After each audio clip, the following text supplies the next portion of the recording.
खबरों का सारथी। नमस्कार, आप देख रहे हैं के न्यूज। मैं हूं आपके साथ सुनी चौहान। मुद्दे की बात में आज बात 2024 की। जी हां, मिशन 2024 को लेकर जहां विपक्षी पार्टियां एकजुट होती नजर आ रही हैं। अगर हालिया में कर्नाटक की बात की जाए तो कर्नाटक में जिस तरीके से एक बहुमत मिला कांग्रेस को, तो कांग्रेस पूरे कॉन्फिडेंस में है और इसको लेकर पूरा विपक्ष एकजुट होता नजर आ रहा है। और अब चुनौती बीजेपी के सामने भी है और इसको लेकर एक खास रणनीति के तहत कभी टिफिन पर चर्चा तो कभी महाजनसंपर्क अभियान के जरिए जो 2024 की राह है उसे आसान बनाने की कवायद में बीजेपी जुटी हुई है। मुद्दे की बात में आज बात इसी बात को लेकर, मिशन 2024 को लेकर जहां विपक्षी पार्टियां एकजुट हो रही हैं तो बीजेपी भी उनके मंसूबों पर पानी फेरने के लिए कमर कस चुकी है। यूपी बीजेपी ने 2024 जीत के लिए अभी से मंथन शुरू कर दिया है। अगर प्रदेश की बात की जाए तो प्रदेश कार्यकारिणी बैठकों में शायद इन्हीं मुद्दों पर चर्चा हो रही है। पार्टी स्तर पर सर्जरी करने के साथ ही ऐसे निरंकुश नेताओं पर अंकुश लग सकता है। एक बड़ा फेरबदल हो सकता है जो लगातार पार्टी की छवि को खराब कर रहे हैं, फिर वो चाहे तमाचा मार कन्नौज सांसद सुब्रत पाठक हो या फिर यौन शोषण मामले में घिरे सांसद ब्रजभूषण शरण सिंह हो। इतना ही नहीं, यूपी बीजेपी 2024 को लेकर किसी भी स्तर पर चूक के मूड में नजर नहीं आ रही। लिहाजा पार्टी के लिए सबसे बड़ी चुनौती उन सीटों को जीतने की है जो 2019 में पार्टी हार गई थी। पार्टी उन लोकसभा सीटों पर हुई चूक को दूर करने के साथ ही जातिगत राजनीति पर गौर कर रही है। माना यह जा रहा है कि पार्टी करीब 10 जिलों के अध्यक्षों का भी बदलाव कर सकती है ताकि किसी भी सूरत में उसे हार का सामना ना करना पड़े और इसके साथ ही जातीय समीकरणों को भी तवज्जो दी जा रही है। कुल मिलाकर कहा जा सकता है कि बीजेपी 2024 से पहले पार्टी की सर्जरी पर आमादा है, क्योंकि किसी भी तरीके का रिस्क नहीं उठाना चाहती बीजेपी। अब सवाल ये उठता है कि यूपी बीजेपी इस सर्जरी के जरिए पार्टी को दिल्ली ले जाने में कितनी मददगार साबित होगी। इस पर आज चर्चा करने के लिए हमारे साथ खास मेहमान भी जुड़े हुए हैं और इसी बात को लेकर चर्चा करेंगे, क्योंकि लगातार जो कई नेता हैं वो सवालों के घेरे में हैं। तमाम आरोप और प्रत्यारोप के बीच एक बड़ा बदलाव हो सकता है। 2024 से पहले बीजेपी की तरफ से कोई एक अहम फेरबदल देखने को मिल सकता है, क्योंकि लगातार जो छवि है वो धूमिल होती नजर आ रही है। इसी को लेकर आज मुद्दे की बात में हम चर्चा करेंगे। हमारे साथ खास मेहमान जुड़े हुए हैं।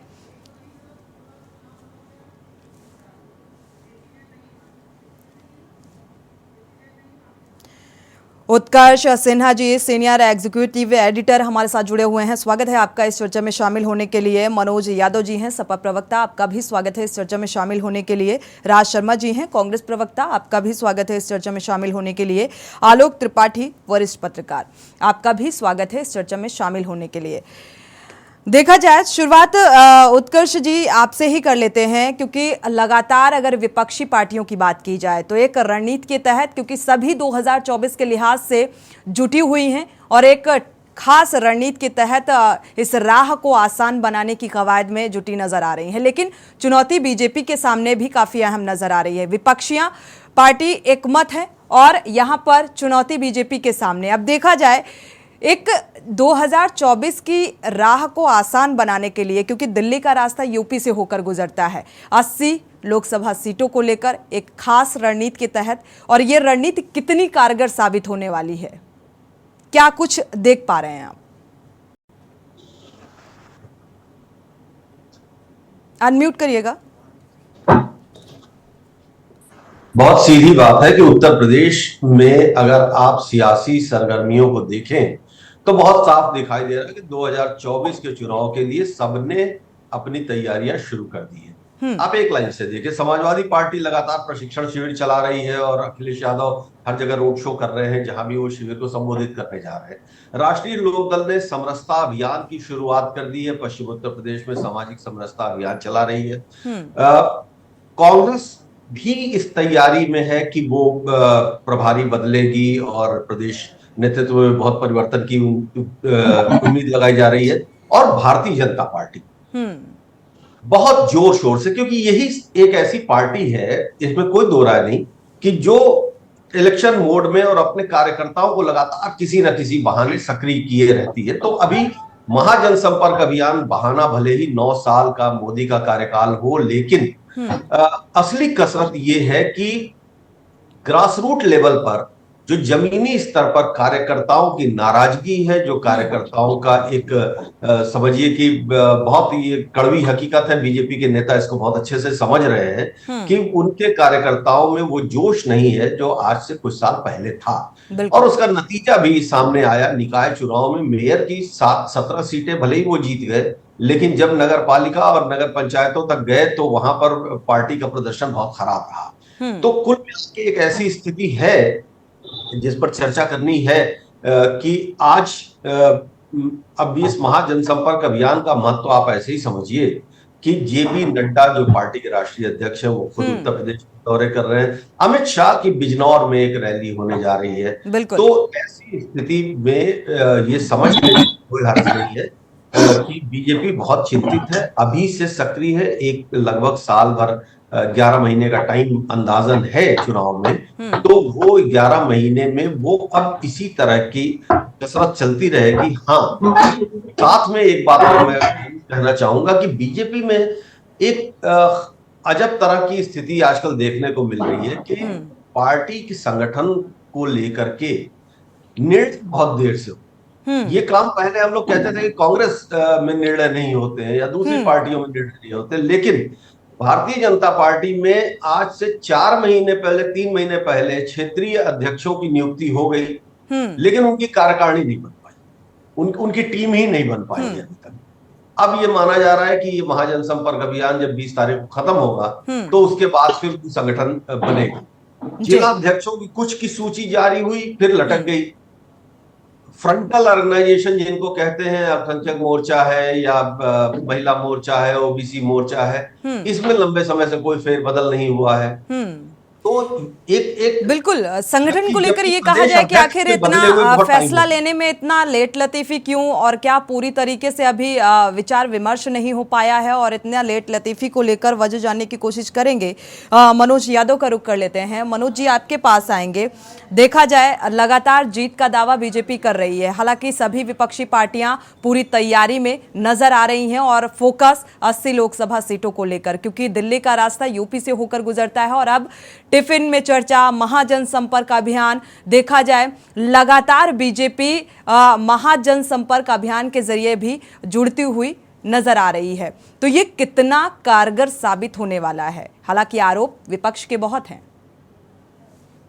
देखिए, बीजेपी जिस तरीके से उत्तर प्रदेश पे फोकस कर रही है, उससे ये बात स्पष्ट हो चली है कि बिहार, महाराष्ट्र और पश्चिम बंगाल, कर्नाटका, इस तरह के तमाम सारे वो राज्य जहां पे क्लीन स्वीप किया था और एक बड़ा मैंडेट लेके आई थी 2019 में, वहां पे बीजेपी कहीं ना कहीं कमजोर दिख रही है। इस वजह से लगातार बीजेपी ये चाहती है कि उत्तर प्रदेश पे फोकस किया जाए, उत्तर प्रदेश पे ज्यादा से ज्यादा सीटें जीतने का प्रयास किया जाए। लेकिन ये प्रयास बीजेपी का तभी सफल माना जाएगा जब उत्तर प्रदेश की जनता उनको वोट देगी और वोट देके जिताने का प्रयास करेगी। जैसे अभी उत्कर्ष जी ने बताया कि मेयर की सीटों पे तो बीजेपी ने चुनाव जीता, लेकिन अगर नगर पालिका में, नगर पंचायत में और सभासद और पार्षदों की संख्या उठा के देखेंगे तो बीजेपी को कोई मैंडेट मिलता जैसी चीज नहीं नजर आई है।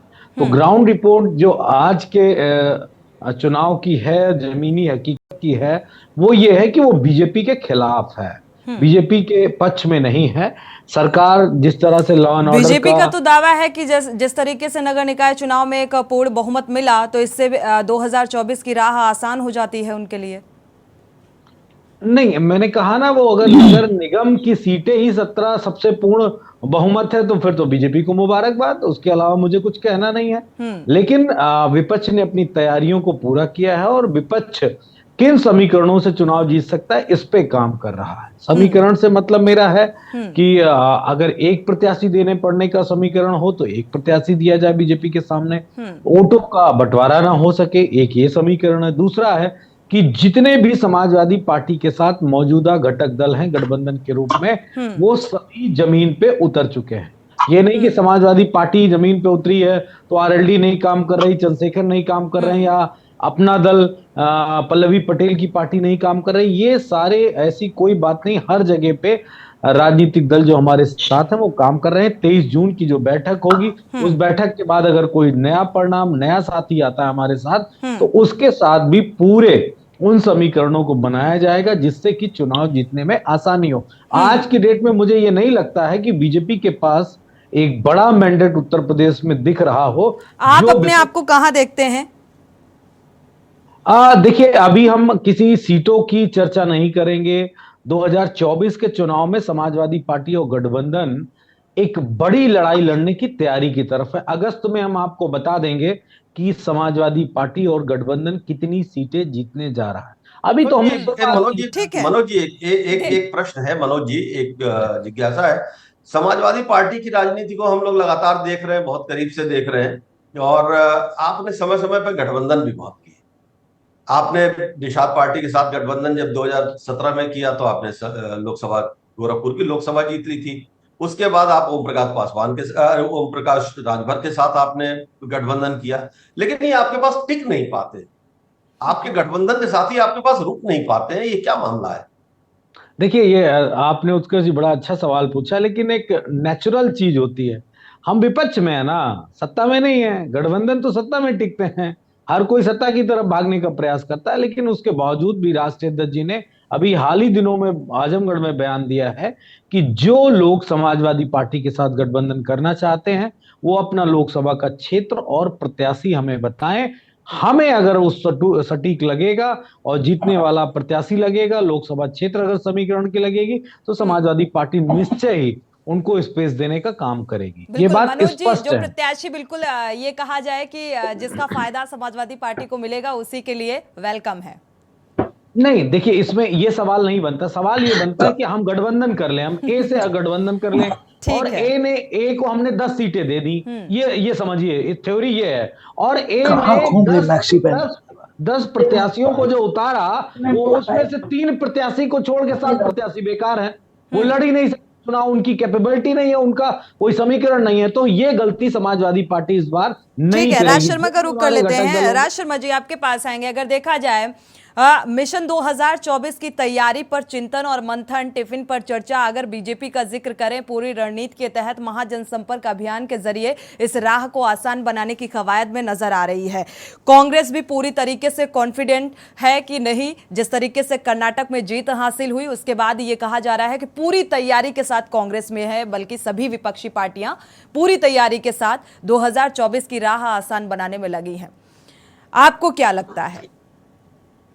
सोनी जी, मैं आपको एक चीज सबसे पहले बता दूं कि ये नगर निगम के चुनाव और विधानसभा के और लोकसभा के चुनाव कोई एक साथ पैमाना नहीं होते, ये सब अलग अलग होते। और कांग्रेस पार्टी का अगर मैं जिक्र करूं तो जब हम भारतीय जनता पार्टी के शाइनिंग इंडिया को ब्लर कर सकते हैं तब इन्हें हरा सकते हैं, तो अब इन्हें हराना कोई हमारे लिए मुश्किल नहीं है। और अगर आप रिकॉर्ड पे जाएं, जहां हम लोग डायरेक्ट हमारी पार्टी की और बीजेपी की जहां पे लड़ाई चलती है, वहां पे बीजेपी हमें एक बार से ज्यादा हरा नहीं पाई। अगर हरा भी दिया तो हमने उसे पटकनी देके सरकार में हम वापिस आए। अब आ जाएं आप यूपी पे, तो यूपी ही नहीं पूरे देश की जनता जानती है कि देश की ये सरकार है। इस बार ये टिफिन पे चर्चा कर रहे हैं, मीटिंगें कर रहे हैं, मार्च वो चला रहे हैं अपने प्रोग्राम प्रोपोगंडा के। क्या जनता नहीं समझती? ये करते सरकार में काम कब करते होंगे ये लोग? इन्हें क्या पता है बताइए ना? क्या जनता ये नहीं जानती कि जो एक एम्प्लॉयमेंट ऑफिस को ग्रुप डी के और लेखपाल के सर्टिफिकेट अपॉइंटमेंट देने चाहिए थे, और वो आज प्रधानमंत्री दे रहे हैं, देश के गृह मंत्री दे रहे हैं, देश के मुख्यमंत्री दे रहे हैं। तो क्या ये जनता नहीं समझती होगी? आजकल खाना हर कोई खा रहा है, अब वो अंतर नहीं रहा कि गरीब चटनी से खा रहा है। लेकिन देखने वाली बात यह है कि जनता ने क्या मूड बनाया। और निश्चित रूप से मैं कह सकता हूं यूपी के बारे में, यूपी की कांग्रेस 2009 का रिकॉर्ड तोड़ेगी। और इस बात को मान लीजिए कि भारतीय जनता पार्टी की सरकार कतई नहीं बनेगी। आप देख ही रहे हैं इनके एमपीओं का क्या व्यवहार है। बहुत बड़ी बात है, जब से देश आजाद हुआ। शर्मा जी एक बात हमारी भी सुन लीजिए। शर्मा जी, ये बताइए, आपने तो दावे कर दिए एकदम बड़े बड़े। उत्तर प्रदेश की बात कर रहे हैं हम, कांग्रेस की बात कर रहे हैं, आपकी प्रभारी 1 साल से नहीं आई उत्तर प्रदेश। पार्टी के अध्यक्ष के ऊपर पार्टी के भीतर ही से बड़े सवाल खड़े हो रहे हैं। पार्टी अध्यक्ष के फैसलों को दिल्ली कैंसिल कर दे रहा है। संगठन जब से नए अध्यक्ष आए हैं तब से ये कोई बदलाव नहीं आया, उनकी टीम ही नहीं बन पाई। किस बूते लड़ेंगे आप यूपी? अब मैं आपको ये बता दूं, आपको खाली ये सिर्फ ये बात है कि भाई बीजेपी से जनता नाराज है इसलिए आपके पास जाएगी? नहीं, मैं जवाब दूंगा। हम लोग जिले में भी देखते हैं, हम हर विधानसभा में अपनी मासिक बैठक कर रहे हैं, लोगों से कनेक्ट हो रहे हैं। और आपको एक चीज और बता दूं, जैसा आप कह रहे हैं हमारे प्रदेश अध्यक्ष ये पेपरों में भी चला, उन्हें बदलना चाह रहे हैं, ऐसा कोई मूड नहीं है हमारा संगठन सही चल रहा है। और थोड़े बहुत डिस्प्यूट तो हर पार्टी में, हर घर में, हर परिवार में थोड़ा बहुत होते हैं। अरे भाई, आप छोटे डिस्प्यूट की बात कर रहे हैं, मैं कह रहा हूं कि पार्टी के प्रदेश अध्यक्ष के ऊपर जब आला कमान की चिट्ठी आती है और वो ये कहता है कि आपने प्रक्रिया नहीं पालन की इसलिए आपके निर्णय बदल रहे हैं, तो प्रदेश अध्यक्ष प्रक्रिया ही नहीं पालन कर रहा है और आप कह रहे हैं कि संगठन में सब सही है। नहीं, लेकिन वो जानबूझ करके कोई किसी से द्वंद्व युद्ध नहीं हो रहा है। वो कभी कभी, एक और मेरी बात सुन लीजिए, कभी कभी बच्चा पढ़ रहा होता है और उसके मार्क्स कम आ जाते हैं। अगर वो प्रदेश अध्यक्ष हैं, वो बीएसपी से आए हैं, हो सकता है, हालांकि मैं नहीं कह सकता, वो मेरे प्रदेश के अध्यक्ष है, मुझे ये कुछ उनके बारे में कहते हुए शोभा भी नहीं देता, लेकिन वो जानबूझ के कोई सोची समझी रणनीति के तहत वो जिला अध्यक्ष कार्यवाहक नहीं बनाए गए थे। वो हो जाती है, उन्हें नहीं पता होगा। अब लेकिन उसके बाद जब हमारे राष्ट्रीय महासचिव वेणुगोपाल जी का लेटर आया, उसके बाद लेकिन कोई भी काउंटर हमारे प्रदेश अध्यक्ष जी ने नहीं किया। इसका मतलब समझता है, अगर मैं यहाँ कोई गलत बोल दूं और आप या सोनी साहब मैडम बोल दें, तो अगर मैं उस बात को मान लूं तो फिर मैं गलत नहीं हूं। गलती तब मानी जाएगी जब उस चीज को रिपीटेशन में लाया जाए। तो मैं नहीं समझता कि हमारे बीच में झगड़ा है और छोटी मोटी ये जो ओवरस्टेपिंग हो जाती है कभी कभी। ठीक है, केसी जैन जी भी हमारे साथ जुड़ चुके हैं। स्वागत है आपका इस चर्चा में शामिल होने के लिए। केसी जैन जी, आपने राज शर्मा की बात की कि पूरी तरीके से रिकॉर्ड तोड़ने की तैयारी में यूपी का जिक्र कर रहे हैं कि यूपी में रिकॉर्ड टूटेगा, यानी कि जीत का दावा। और लगातार ये कहा जा रहा है, जिस तरीके से कई विधायक और नेता सांसद सवालों के घेरे में हैं, अगर बीजेपी का जिक्र करें तो क्या 2024 से पहले कोई ऐसा फैसला निकलकर सामने आ सकता है जिससे एक पार्टी की छवि खराब हो रही है? इस पर चिंतन और सोनी जी देखिए, चुनाव के पहले सारी पार्टियों का अधिकार है कि हम चुनाव जीत रहे हैं, इस तरीके की घोषणा कर देना, इस तरीके का दावा कर देना। और कोई भी पार्टी मैदान में आती है तो चुनाव जीतने के लिए आती है, तो उसके लिए ये कहना लाजमी भी है कि भाई हम चुनाव जीत रहे हैं। वो चाहे उत्तर प्रदेश को लेकर के, चाहे समाजवादी पार्टी हो, चाहे बीएसपी हो, चाहे कांग्रेस हो। लेकिन बात जो बार बार गठबंधन की होती है और चुनाव जीतने और हारने की होती है, तो अनम्यूट करिएगा, आपकी आवाज नहीं आ रही। जैन साहब, आपकी आवाज नहीं मिल रही है जी। जी हेलो जी, केसी जैन जी सुन पा रहे हैं। और उसके बाद में जब रिजल्ट आया भारतीय जनता पार्टी के पक्ष में, तो सारे दल कहने लगे, जितने भी पक्ष में थे, कि ये चूंकि भारतीय जनता पार्टी की सरकार है तो ये सरकार का चुनाव था, इसलिए उपचुनाव जीत गए। और उसके बाद में परिणाम क्या हुआ विधानसभा चुनाव में 2022 के परिणाम में, कि भारतीय जनता पार्टी 32 सालों के बाद अगर कोई पार्टी रिपीट करती है उत्तर प्रदेश में, तो भारतीय जनता पार्टी रिपीट करती है और फिर से पूर्ण बहुमत की सरकार बनती है। तो देखिए, दावे और वादे अलग बात है, लेकिन जनता देखती है काम, और जनता काम के आधार पर वोट देती है। भारतीय जनता पार्टी ने जिस प्रकार से काम किया है, केंद्र की सरकार ने जिस प्रकार से काम किया है, आप अगर जो राष्ट्रीय मुद्दे रहे उनको छोड़ भी दीजिए, वो चाहे सीए का मुद्दा रहा हो, चाहे धारा 370 हटाने का मुद्दा रहा हो, लेकिन अगर जो जमीनी हकीकत पे काम पे देख लीजिए, पहले कितने एयरपोर्ट थे, आज कितने एयरपोर्ट है। पहले टोटल 90,000 किलोमीटर 90 लाख किलोमीटर सड़क हुआ करती थी नेशनल हाईवे, आज 2 करोड़ किलोमीटर नेशनल हाईवे का निर्माण हो चुका है। तो इस तरीके से चाहे एयरपोर्ट्स को लेकर के हो, हॉस्पिटल को लेकर के हो। ठीक है, ये उन बातों का जिक्र केसी जैन जी, जो योजनाएं, जो बड़े बड़े काम, उन 2-3 मुद्दों का जिक्र अक्सर बीजेपी करती रहती है। लेकिन 2-3 मुद्दे नहीं, लगभग आप हर क्षेत्र में देख लीजिए, चाहे आप IIM के इंस्टीट्यूट देख लीजिए, चाहे IIT के इंस्टीट्यूट देख लीजिए, चाहे यूनिवर्सिटीज का डेवलपमेंट देख लीजिए, तो चाहे एजुकेशन हो, इंफ्रास्ट्रक्चर डेवलपमेंट हो। जैन साहब बिल्कुल ठीक बात है, सब बहुत सारे काम है और हम सब लोग जानते हैं। तो 2-3 चीजें अभी हम लोग इस मसले पे बात कर रहे हैं, उसके ऊपर जरा बात कर ली जाए। कितने मंत्री बदल रहे हैं? देखिए, ये तो पार्टी का एक जैसा अधिकार भी है, पार्टी का अंदरूनी मामला भी है, और इसके पहले भी मंत्री बदले तो मंत्री बदलते भी है। खबर तो ये है कि बहुत बड़ी सर्जरी होने जा रही है। आपके प्रभारी जो है, प्रदेश के प्रभारी हैं राधा मोहन सिंह जी, उनका प्रभार भी बदला जाएगा।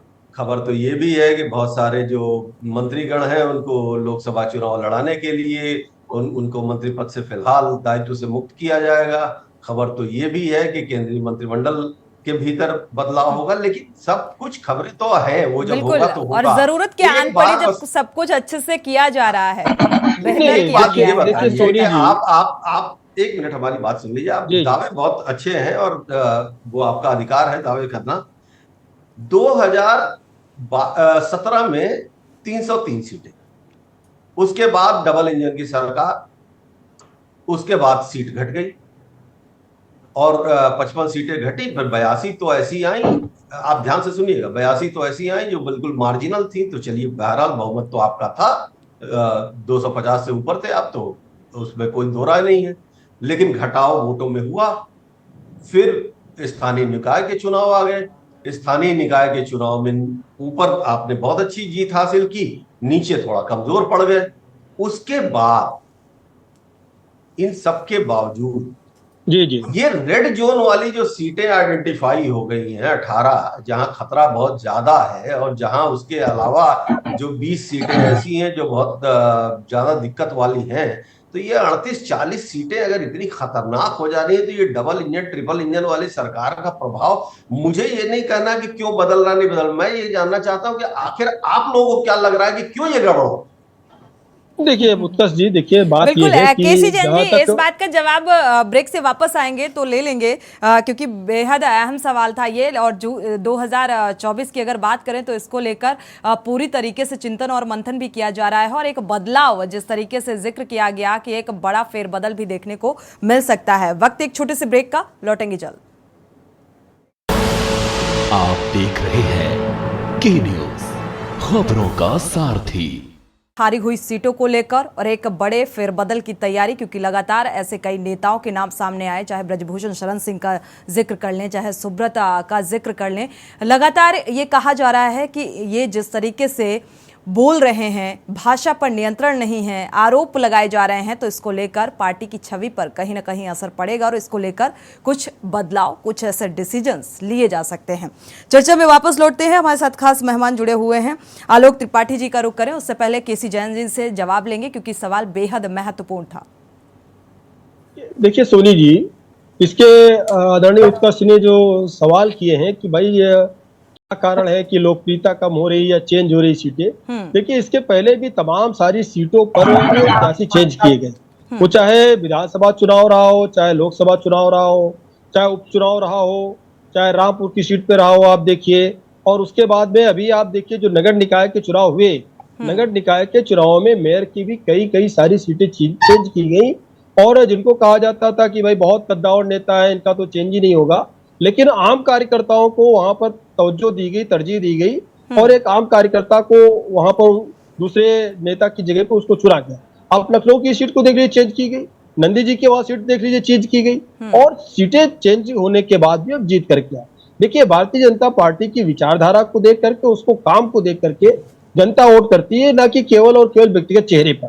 तो भारतीय जनता पार्टी जो चेहरा देती है, जिस कार्यकर्ता को महत्व देती है, और भारतीय जनता पार्टी ऐसी पार्टी नहीं है कि परिवारवादी पार्टी हो, परंपरागत पार्टी हो कि भाई किसी की कोई सीट हो गई वो हमेशा के रिजर्व हो गई, ऐसा बिल्कुल नहीं है। सीटें पहले भी चेंज हुई है, सीटें अब भी चेंज हुई हैं, सीटें चेंज होना ना चेंज होना वो कोई बड़ी बात नहीं है। और अभी अरे सुन लो भाई राज साहब, आप परिवार की सवाल आ गया, आप जो सवाल आ गया पहले उसका जवाब तो सुन लीजिए।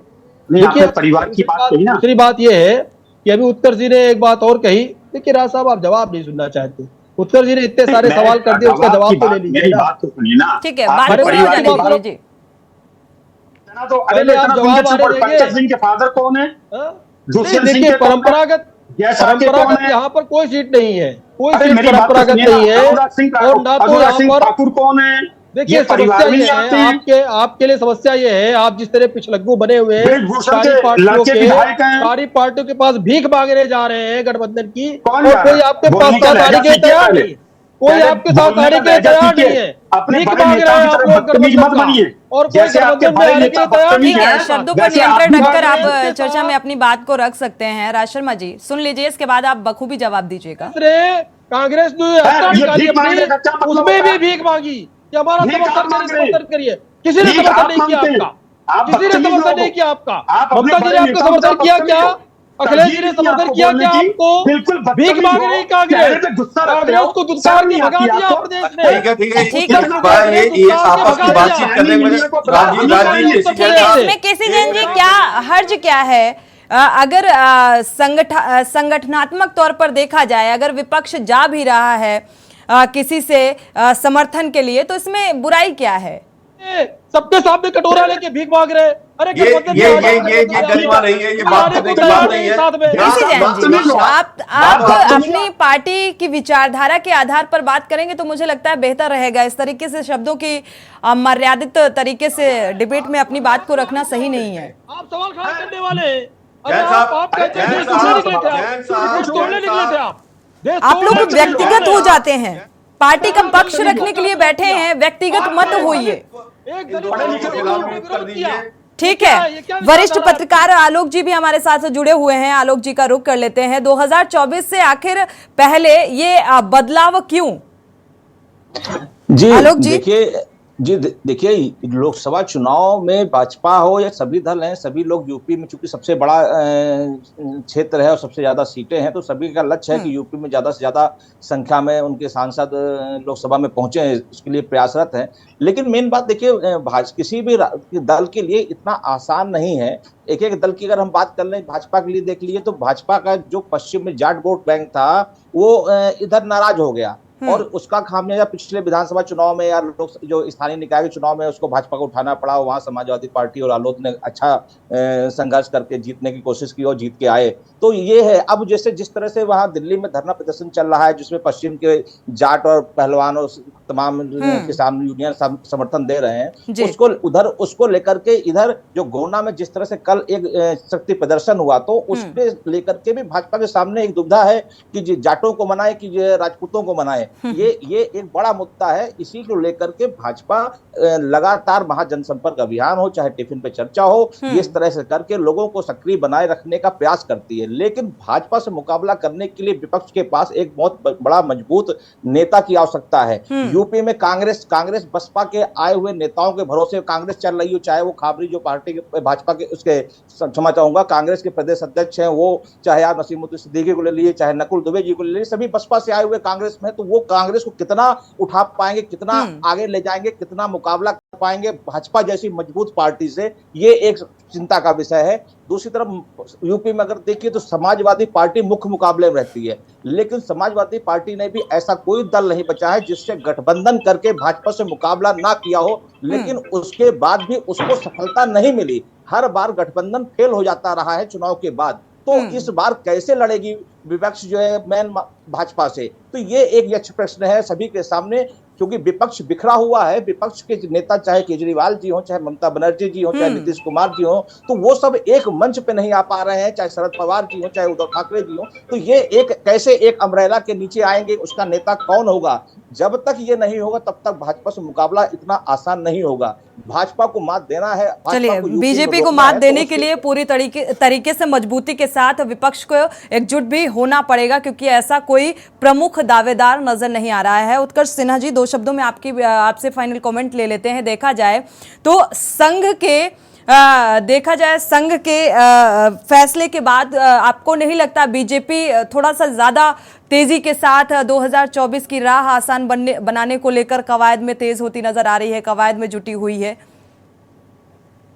देखिए सोनी, एक बहुत क्लियर बात है और बहुत इस मामले में भारतीय जनता पार्टी की हमेशा तारीफ करनी चाहिए कि वो चीजों को, ग्राउंड रियलिटीज को लगातार असेस करते रहते हैं, वो समझते रहते हैं और उसके साथ साथ वो एक्शन भी करते रहते हैं। आप सोचिए कि 11 महीने भी बाकी हैं लोकसभा चुनाव में, भी उसके पहले बहुत सारे विधानसभा चुनाव होने बाकी हैं, लेकिन भारतीय जनता पार्टी ने उत्तर प्रदेश में अपने 24 के चुनाव का पूरा काम शुरू कर दिया है, और समाजवादी पार्टी ने भी शुरू कर दिया है, आरएलडी ने भी शुरू कर दिया, वो अलग बात है। लेकिन जिस तरह से शीर्ष नेतृत्व खुद मॉनिटर कर रहा है, और हम आने वाले दिनों में देखेंगे, हालांकि एक बहुत बड़ी प्रॉब्लम है बीजेपी की इस वक्त की जो पूरी कार्यशैली है, उसके भीतर एक बड़ी समस्या भी है इनके साथ।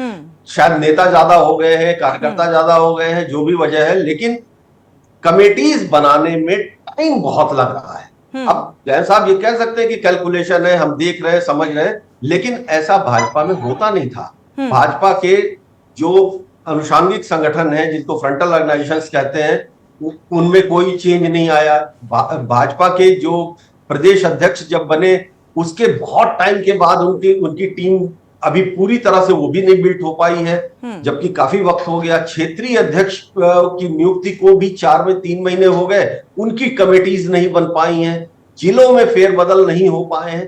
तो ये सारी चीजें बीजेपी कब करती है? हालांकि ग्राउंड पे बड़े नेताओं की रैलियां, टिफिन पे चर्चा, बहुत सारे कार्यक्रम, पहले चाय पे चर्चा होती थी, अब टिफिन पे चर्चा। लेकिन बीजेपी को पता है कि इस बार की राह वैसी आसान नहीं है जैसी पिछले 2 चुनाव में हुई थी, इसलिए बीजेपी सतर्क है। बिल्कुल सतर्क है, और सतर्क सभी पार्टियां हैं देखा जाए। आपके पास आएंगे मनोज जी, ये जो लगातार कहा जा रहा है यूपी बीजेपी की सर्जरी और इसमें एक बड़ा बदलाव, तो ये इसकी वजह क्या मानते हैं? क्या लगातार जो आरोपों में घिरे हैं जो नेता बीजेपी के, ये भी एक वजह मानी जाए? क्योंकि कहीं ना कहीं इसका भी नुकसान उठाना पड़ सकता है।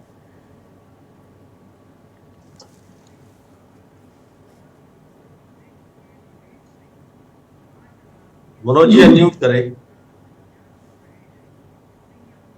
देखिए, ये बीजेपी का इंटरनल मैटर है कि कौन से नेता, कौन से संगठन को क्या करना है, क्या नहीं करना है, उस पर समाजवादी पार्टी टिप्पणी करना उचित नहीं समझती। लेकिन जो जनता ने इनको ट्रिपल इंजन की सरकार उत्तर प्रदेश में दी, उस पर जरूर हमारी टिप्पणी हमेशा सवाल बिन से रहेगा। अभी आज का पेपर मैं पढ़ रहा हूं तो लखनऊ के रहीमाबाद थाने में एक बच्चे ने सुसाइड कर लिया और सुसाइड नोट में लिखा कि पूरा थाना भ्रष्ट है। बाराबंकी में एक सुसाइड होता है, उसमें वो पुलिस की कस्टडी में जाता है, इसके बाद वो पेड़ से लटका मिलता है व्यक्ति। और इसी तरह अमरोहा में एक व्यक्ति सुसाइड नोट लिख के पुलिस वाले को प्रताड़ित करने का 15 लाख रुपए रिश्वत मांगने के आरोप में वो भी फांसी लगा लेता है। ये घटनाएं किसी एक उत्तम प्रदेश की नहीं हो सकती हैं। जो सवाल है, जो जनता के मुद्दे हैं, जो जनता को दिव्य स्वप्न दिखाया गया है, उन सब पे सवाल समाजवादी पार्टी इस सरकार से पूछेगी। जनता के बीच में हम लोक जागरण यात्रा के रूप में जा रहे हैं, हमारा जनता से संवाद हो रहा है। हम सीटों की संख्या अभी नहीं बता सकते क्योंकि हम जल्दबाजी में नहीं है। बिल्कुल, चलिए जीत को लेकर सभी की दावेदारी जो है वो बेहद मजबूत नजर आ रही है। समय कम है, चर्चा को आगे नहीं बढ़ा सकते। आप सभी मेहमानों का इस चर्चा में शामिल होने के लिए बहुत बहुत शुक्रिया। और एक बार